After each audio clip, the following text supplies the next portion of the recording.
തന്നെയാണോ ചോദിച്ചത്? അപ്പൊ തന്നെ 5000 രൂപ തന്നു. അപ്പുറത്തെ വീട്ടിലെ ആളുകൾക്ക് കൊടുത്തിട്ട് പൈസ തന്നു അതിന്റെ ചോദിച്ചു.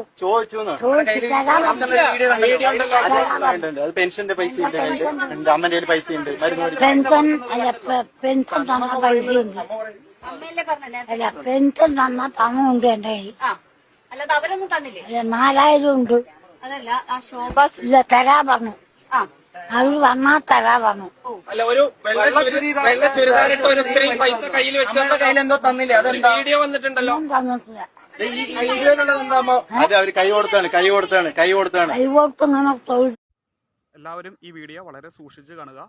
അതായത് സ്ത്രീ വെള്ള വസ്ത്രം ധരിച്ച സ്ത്രീ വെറും 10 മീറ്റർ മതിലിന് ഇപ്പുറത്ത് വെച്ചാണ് വീഡിയോ ചിത്രീകരിക്കുന്നത്. അതിനുശേഷം BJPയുടെ പ്രചരണ വാഹനത്തിന്റെ അടുത്തുകൂടെ നടന്നു പോകുന്നു. പിന്നീട് ആ വീഡിയോ ഒന്നും കാണിക്കുന്നില്ല, വാഹനത്തിൽ കയറുന്നൊന്നും കാണിക്കുന്നില്ല. പിന്നീട് അവർ പോകുന്നു.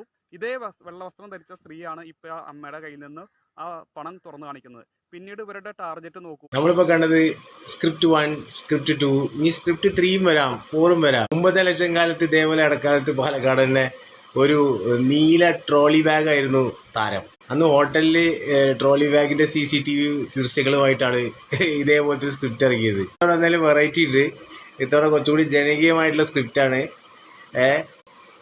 അമ്മൂമ്മ എന്തായാലും ഫേമസ് ആയിട്ടുണ്ട്. പാവം അതിന് 5000 രൂപ മരുന്ന് വാങ്ങാൻ വേണമെന്നുള്ള ഒറ്റ കാര്യം കൊണ്ട് ഇപ്പോൾ പെട്ടു. പിന്നെ ഫേമസ് ആയത് മറ്റേ വെള്ള ചുരിദാറിട്ട ചേച്ചി. ആ ചേച്ചി എല്ലായിടത്തും ഉണ്ട്. ആ ചേച്ചി BJPക്കാരിയുടെ വണ്ടിയിൽ മാത്രമല്ല, ബാക്കി എല്ലായിടത്തും ആ ചേച്ചി ഉണ്ട്.